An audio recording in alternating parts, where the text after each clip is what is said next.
Nibyo reka mbasuhuze kandi mbifurize kugubwa neza uyu munsi wa none tariki 23 z'ukwezi kwa 12 umwaka w'ibihumbi na 2025 aho nongeye kwifuriza kugubwa neza aho murere mu bice bigiye bitandukanye abari mu majyepfo amajyaruguru uburasirazuba uburengerazuba mwese mbahaye ikaze abari mu gihugu cy'u Burundi rero mudukurikiranye abari mu Rwanda Uganda ndetse n'andi mu bice bigiye bitandukanye iyo muri Leta Zunze Ubumwe za Amerika mwese ndabasuje kandi mbahaye ikaze hano kuri Region Info aho tugiye gukurikirana akantu kandi kuri mu makuru akomeye cyane agezweho kugeza kuri iyi saha cyangwa se kugeza kuri uyu munota.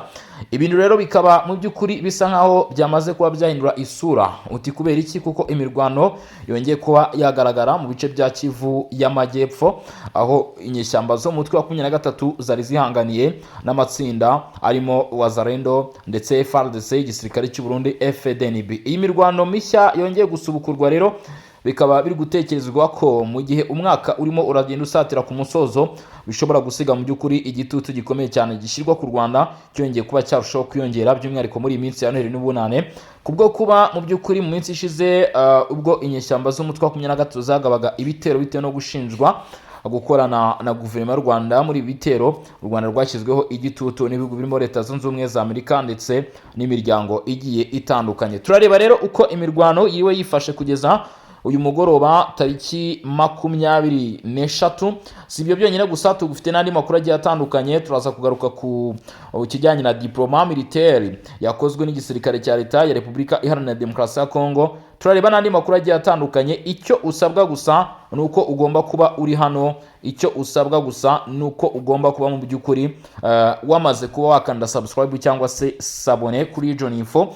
Wamaze kubikora bravo ndetse ikindi gisigaye rero ni sharinga iyi nkuru ibitekerezo cyangwa se inyunganizi ni muri comment niho tugomba guhurira hanyuma rero tukaba mu by'ukuri twabafasha no kugira muri groupe ya WhatsApp ya Songa mbere ni ukunyura muri comment n'ubundi ukareba link tuba twagupiningiyemo ikakugeza muri groupe yacu ya Songa mbere hanyuma rero reka mu by'ukuri tubane 5 kwa 5 muri aya makuru turebe uko ibintu bihagaze hano muri studio za Region Info aho tujye kureba rero uko ibintu bihagaze twimata turatudondosha twanzika mu by'ukuri tureba uko bimeze. Imirwaniro ikaba yaramukiye mu bice bigiye bitandukanye by'intara ya Kivu y'Amajyepfo nkuko amakuru ari guturuka muri Repubulika Iharanira Demokarasi ya Kongo arimo kugenda mu by'ukuri abitubwira ibitangazamakuru bimwe na bimwe yaba byo muri Kivu y'Amajyepfo Kivu y'Amajyaruguru ndetse n'ahandi hano muri Repubulika Demokarasi ya Kongo by'umwihariko no muri aka karere bakomeje kugenda babigarukaho mu by'ukuri bavuga uko ibintu byifashe ariko nyamara amatsinda arimo Wazalendo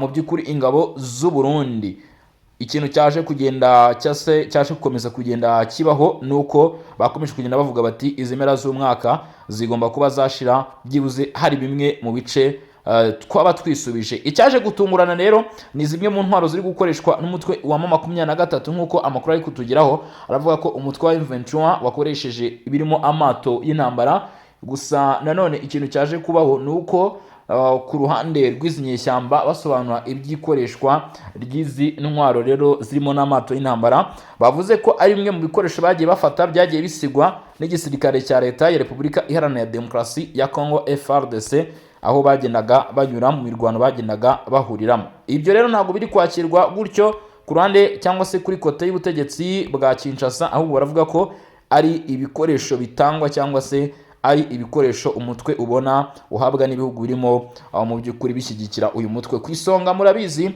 mu by'ukuri Leta y'Kinshasa ikaba ishinja u Rwanda ko ari rwo ruha ibikoresho ari rwo rutangwa abasirikare ndetse n'ibindi byose kuri izo nyeshyamba z'umutwe wa 23. Ntabwo rero bigeze bajya kure n'ubundi y'ibyo Leta y'Kinshasa ikaba isobanura yuko amato yaje kugaragazwa ku mirongo y'imbere ku rugamba akoreshwa n'abarimo abarwanyi b'umutwe twashe intwaro wa 23 aya mato yaba yaraturutse kuri kote y'ingabo z'u Rwanda RDF ngo ziri hagati y'ibihumbi 3 n'ibihumbi 7 zinjiye muri iki gihugu cya Repubulika Iharanira Demokarasi ya Kongo nkuko mu by'ukuri byavuzwe mu kanama k'umutekano w'abibumbye ubwo Leta Zunze Ubumwe za Amerika zahabwaga ijambo zikagaruka kuri iki kintu. Reka twinjire rero turebe ibice byaje kuvugwamo imirwano cyangwa se byaje kugaragaramo urugamba ntabwo ari kure cyane aho bita Makobola.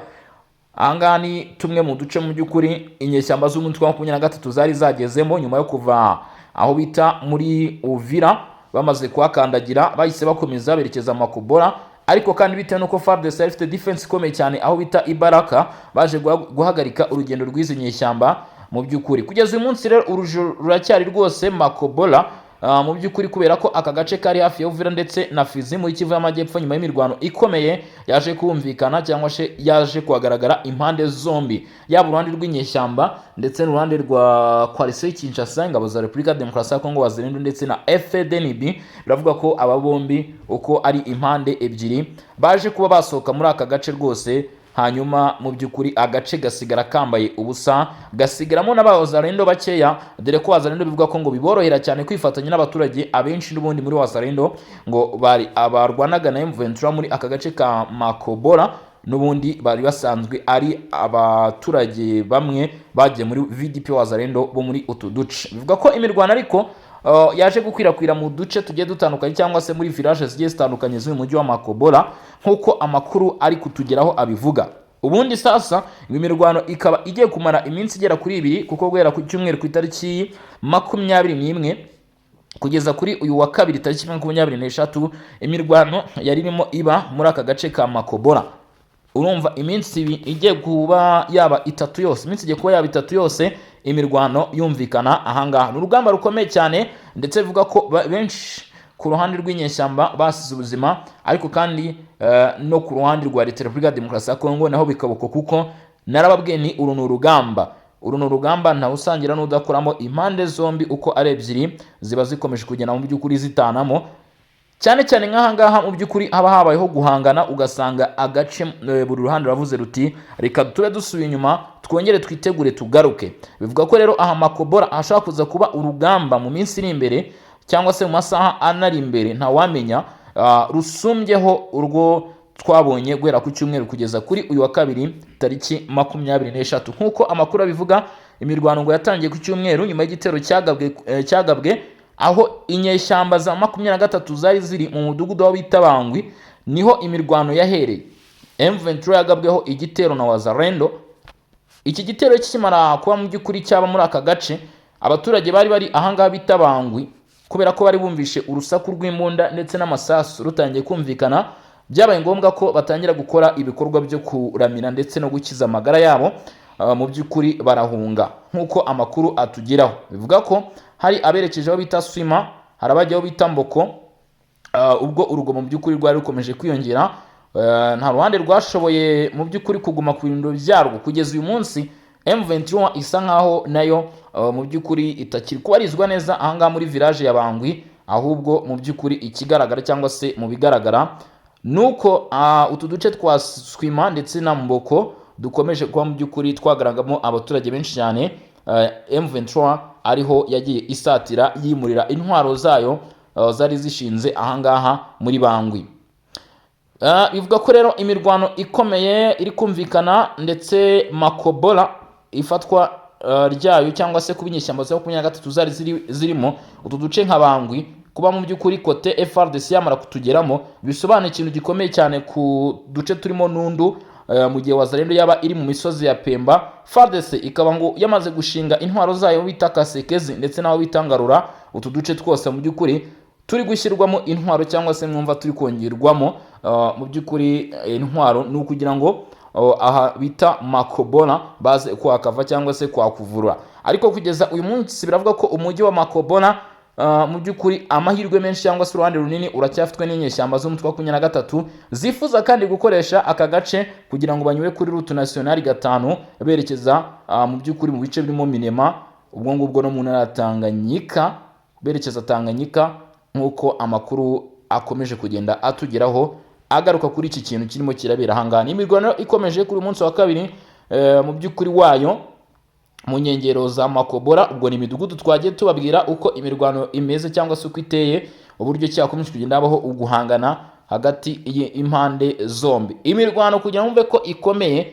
impande zombi, FARDC ifite marine mo hariya na M23 bazanye amato, bigeza aho kugeza uyu munsi bivuga ko imirwano iri no kubera mw'abantu mwe muri iki kiyaga cya Tanganyika, nk'uko amakuru ari kutugeraho.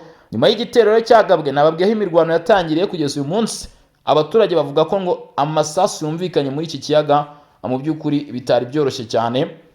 byari bikomeye mu mudugudu wa Swima, ni hafi na kilometero 8 zonyine uvuyeho bita Makobora. Niho habaye icyo bita gukubana gukomeye cyane, intambara yo mu mazi iragatsindwa, urusasu rwo mu mazi ruragatsindwa. Aha hantu ntago byari byoroshye. Umwe mu bantu bari muri aka gace yavuze ati ibisasu bikomeye cyane twabonye abasirikare ba FARDC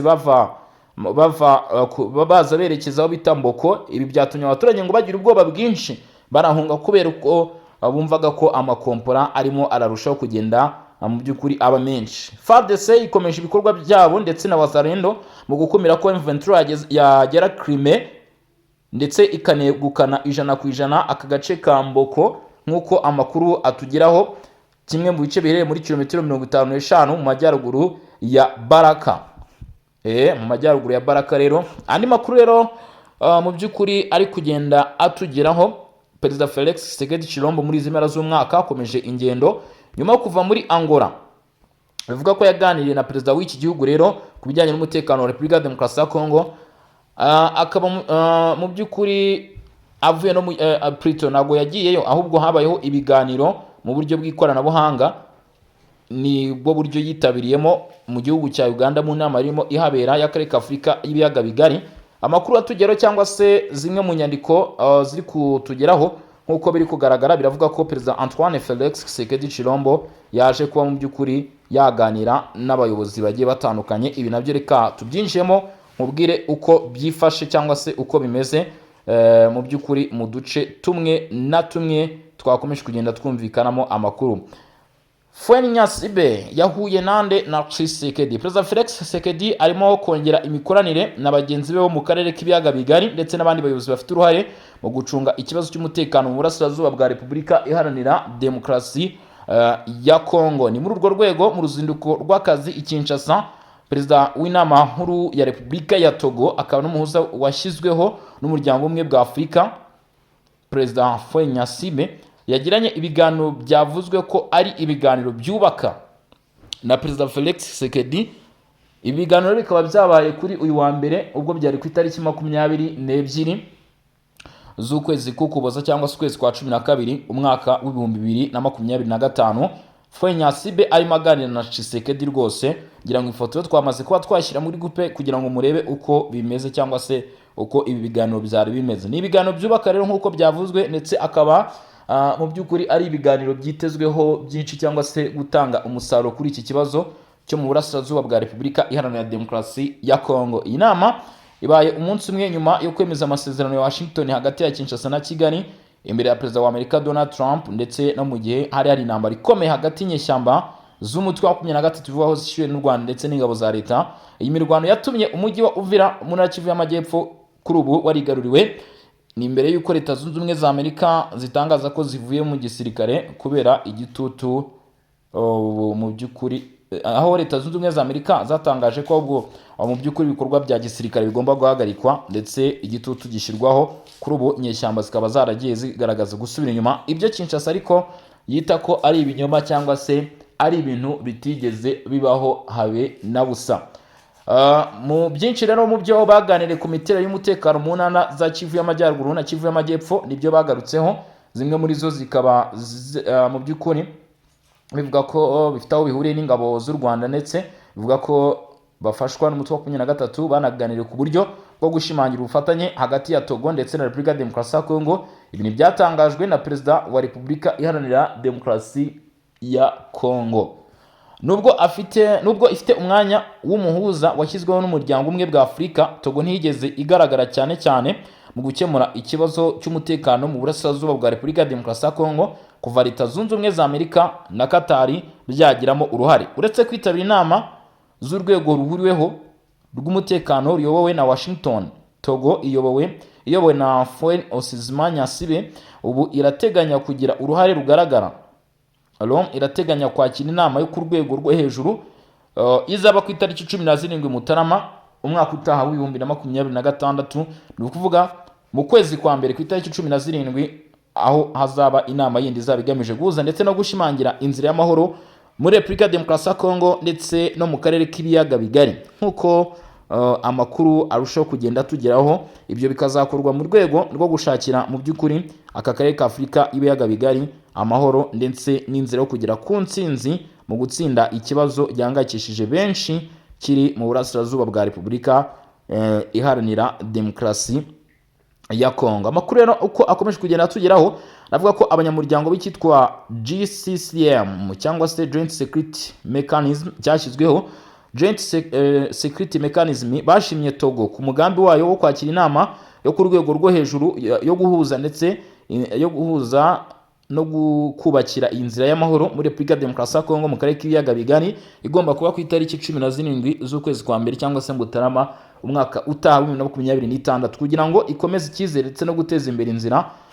mu by'ukuri. Impande zombi zashimiye kandi Perezida Trump ku ruhare rw'ingenzi yagize muri gahunda yose abitabiriye mu by'ukuri bose bakomeje kwiyemeza guteza imbere amahoro arambye n'ituze mu burasirazuba bwa Kongo ndetse no mu karere k'ibiyaga bigari. Nk'uko bigaragara mu itangazo rya nyuma ryavuye muri Minisiteri y'Ububanyi n'Amahanga ya Amerika ryasohotse kuwa kane tariki 20 Ugushyingo 2025 nyuma y'inama y'urwego rw'iweho rw'umutekano rugamije guteza imbere ishyirwa mu bikorwa ry'amasezerano y'amahoro ya Washington yasinywe ku itariki 27 Kamena 2025.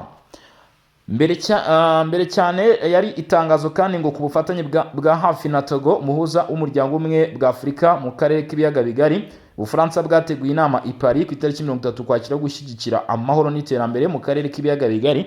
Inama yakusanyije arenga miliyari 1.5 z'amayero ku baturage batishoboye agomba kugenerwa cyangwa se kwifashishwa mu kufasha abaturage batishoboye bagizweho ingaruka n'ikibazo kiri mu burasirazuba bwa Kongo, aho yari igamije ahanini gushishikariza umuryango mpuzamahanga kwita ku bibazo by'ubutabazi mu burasirazuba bwa Kongo ndetse no mu karere kose.